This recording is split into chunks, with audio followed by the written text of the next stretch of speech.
Welcome to The Explainer. Today, we're stepping into the dark, treacherous world of 17th century England to explore one of its most brutal and brilliant plays. This is the world of Jacobean drama, a time of political intrigue, social anxiety, and, yeah, some pretty shocking violence on stage. So let's just start with the question that sits right at the heart of this whole thing. It's a question that drives one of the most intense and unforgettable tragedies ever written. And it forces us to ask what the real price of love is in a world that's just consumed by corruption. And the answer? Well, for our hero, the Duchess of Malfi, it's a brutal one. Her story is this horrifying, deep dive into power, defiance, and the terrible, terrible consequences of daring to challenge a corrupt and totally unforgiving social order. Okay, so let's get into the plot of John Webster's masterpiece. I mean, what could a duchess possibly do that would provoke such an unbelievably violent response from her own family? Now, just so you know, our analysis today is based on some really fantastic study materials from Indira Gandhi National Open University. They provide an amazing look into the play and its whole historical context. The whole tragedy unfolds in 4 just devastating steps. It all kicks off with a forbidden act of love. The Duchess, a noble widow, secretly marries her steward, a guy named Antonio. Big problem, because he's of a lower rank. Her brothers, who see this as a massive stain on their honor, plant a spy, Bozala, to figure out what's going on. Once the secret's out, they unleash this unimaginable campaign of psychological torture, which ends in her murder, and the murder of her children. But believe it or not, the violence doesn't even stop there. It just kicks off this bloody cycle of revenge that ends up destroying pretty much everyone. A story this dark and this complicated could really only come from one kind of mind. So let's meet the man behind the mayhem, the brilliant and kind of mysterious playwright who dared to put this world on stage, John Webster. Webster is such a fascinating figure. He was born in the Elizabethan age, but really hit his stride in the much darker Jacobean era. And, while a lot of his life is a mystery, his work absolutely sets him apart. Think about Shakespeare's great tragedies, right? They often focus on the journey of a single flawed hero. Webster, he was different.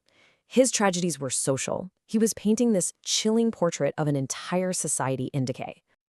If you look at his career, it basically falls into 3 parts. He started out as an apprentice, working with other big playwrights of the day.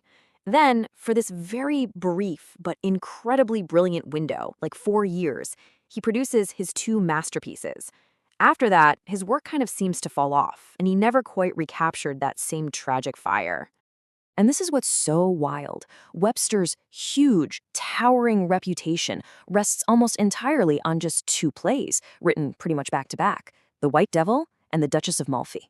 Both are dark, violent, set in the corrupt courts of Italy, and together they are seen as the absolute peak of Jacobean tragedy. But to really get why Webster wrote plays filled with so much darkness, we have to understand the world that made him, the cynical, politically unstable era of Jacobean England. You have to see this as a huge moment of transition. The era before, under Queen Elizabeth, was seen as these spacious times, kind of optimistic and content. But that all faded. When her successor, James I, came along, it was replaced by this mood of just defeat and anxiety. All those chivalrous ideals, gone, replaced by moral corruption and a sense that the world was spiraling into chaos. And the reign of James I was just rocked by instability. I mean, from the very beginning, there were plots to get rid of him, like the infamous gunpowder plot in 1605. His court was famous for being corrupt. This wasn't just palace gossip. It created this feeling all across the country of quandary and mystification, a sense that the old rules were gone and society's foundations were cracking. So, in this dark new world, playwrights had the perfect tools for storytelling.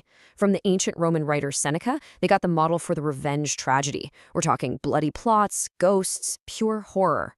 And from Machiavelli's famous book, The Prince, they got the inspiration for these cunning, manipulative characters who believe the ends always justify the means. You can see both of these ideas just crashing together in a play like The Duchess of Malfi. So we have the plot, we have the historical backdrop.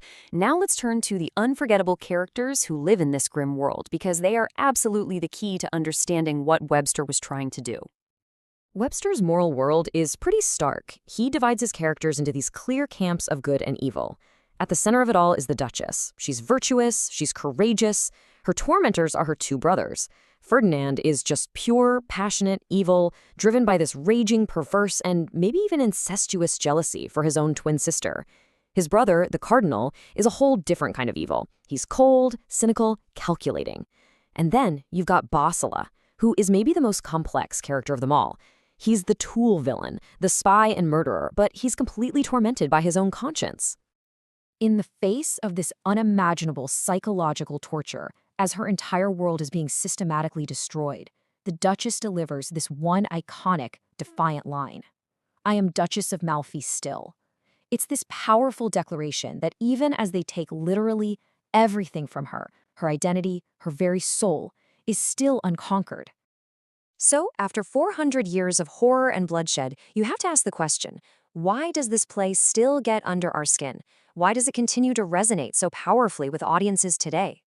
Well, the answer really lies in themes that feel just as urgent today as they did 400 years ago. I mean, this is a play about the terrifying abuse of power, about corruption poisoning public life, and about how a cynical world will often persecute virtue. It's a story about the fight for personal freedom against oppressive systems, and ultimately about the inescapable consequences of sin. The critic David Cecil really summed up Webster's worldview perfectly. He said that for Webster, the world is fundamentally, incurably corrupt. Evil is the main force. But, and this is the crucial part, that evil is so powerful that it ultimately turns on itself. It self-destructs. And in that all-consuming fire, a really grim and bloody kind of justice is finally served. And that leaves us with this final, haunting question. For the Duchess, the price of defiance was everything. And yet, her spirit, in a way, lived on past her death. It's what triggered the collapse of the very world that tried to crush her.